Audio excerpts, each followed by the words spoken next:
Hello everyone and welcome to episode 21, Blackjack.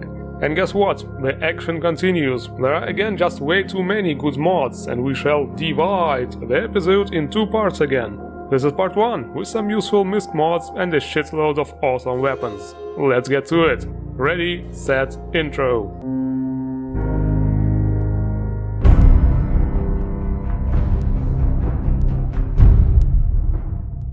So what's up? Do you like looting crap? Do you like immersion? Because the first mod is about looting crap in an immersive way.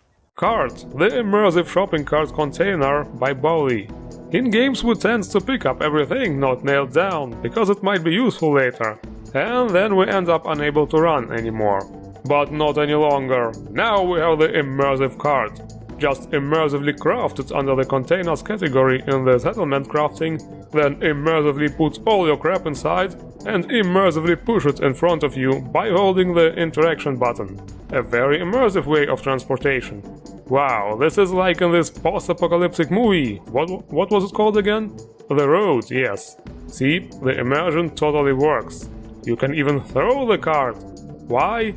I don't know, maybe to impress the chicks. Show how strong you are. Chicks are always immersive.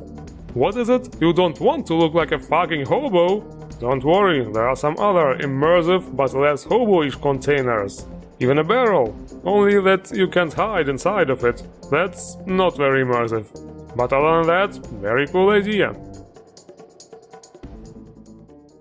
Traveling with a shopping cart is cool and immersive, of course, but there is another way of travel. One where people certainly won't confuse you with a hobo. Midwest Power Armor Evolution by Nevermind43 and Captain Ultima. Two incredibly juicy new power armors created completely from scratch. To obtain those, there are also some simple locate the object quests just to make the acquisition more immersive. But let's take a look at the actual armors. Holy shit, this stuff is beautiful. Looks very Enclave, right?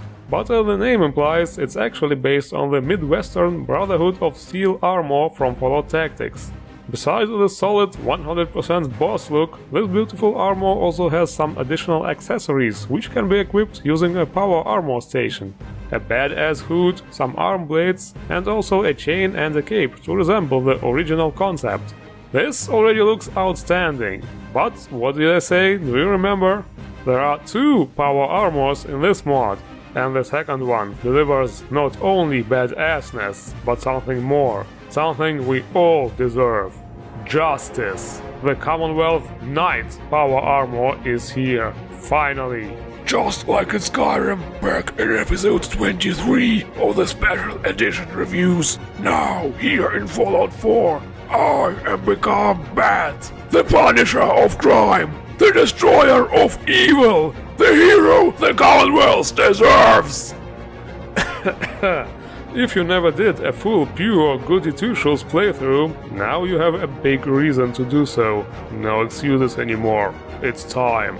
I'm not so sure about the whole no-killing thing though.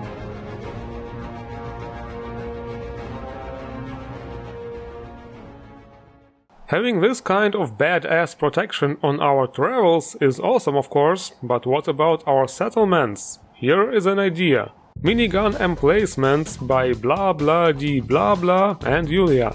A new way to defend your settlements. Those gun emplacements can be built from the defense section, and the funny thing here is they automatically have a settler attached to them, so you don't need to assign one.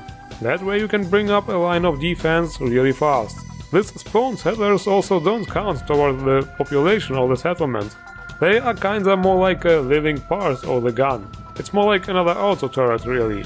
But you can talk to them and change their equipment to make them look ready for some steadfast defense no matter what happens. You know what? We might be Batman now, but we are still getting all kinds of deadly hole-making devices, starting with this one. Factor Modular Rifle by Wigwam33. A classic-looking rifle with a great attention to detail and a very high amount of customization.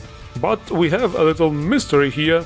I also discovered this Stalker-style throwable bolt using the Asp Explorer, and it's not mentioned anywhere in the description. Interesting. Anyway, the customization includes different firing modes for different ranges. You can literally go from a submachine gun to a sniper rifle with this one. And there are a lot of visible customizable parts, lots of barrels and scopes, classic ones as well as futuristic looking ones, also some different magazines and a lot of different skins. Additionally to all that, there are also some extra damage modifiers, and you can even adjust the point of view, meaning how far your virtual face will be from the sights. Yeah, that's something really new. Well, altogether it's a really sophisticated weapon mod. Next we have a weapon with a bite, Bulldog 308 by Ikari 554. Well, a weapon with a kick would have been more fitting. This thing really does pack a punch. It feels really powerful and is a really fun weapon to use. The textural quality on this one is not that high, but the models do look good. The customization is also decent here. Semi and automatic firing modes, lots of extra visible parts, including some really cool futuristic looking scopes. No extra skins on this one, however.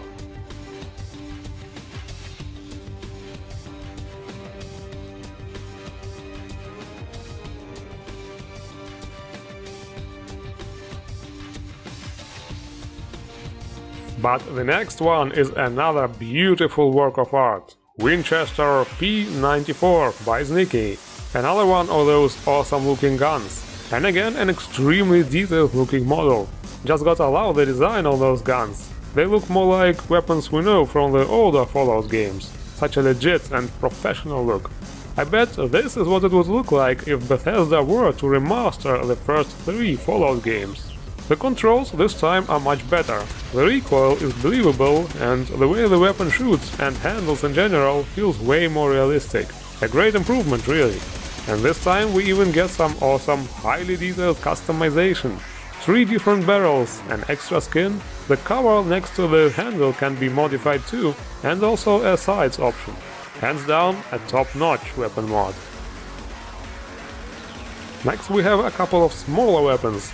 Institute pistol by Adoring Fan. He lives! So, this handgun looks very clean and synthetic, very fitting for an Institute weapon. It uses 38 ammunition, but can also be modified to shoot custom energy augmented 5mm rounds. Also sounds very fitting for an Institute weapon. The amount of customization on this gun is really nice. Lots of fancy colors and camo skins, some different sights and mags. Very interesting is this stock. It can be unfolded by aiming down the sides. Took me a while to figure that out. Yeah, I should read the description more often. I also really love how it looks with the flashlight and the suppressor. Very Snake, like an MK23 SOCOM. Sorry if I make too many Metal Gear references in my videos, it just was a really big part of my life. And there was another mystery again. In this ESP I found a tomahawk and a throwing knife. No idea what's going on in my game. This second handgun is for people who like ocelots, I mean revolvers. Schofield number 2 revolver by 1000 bees stinging at you at the same time. What the hell is with the names in this episode? So anyway, another revolver. Looks good, custom meshes, textures and sounds.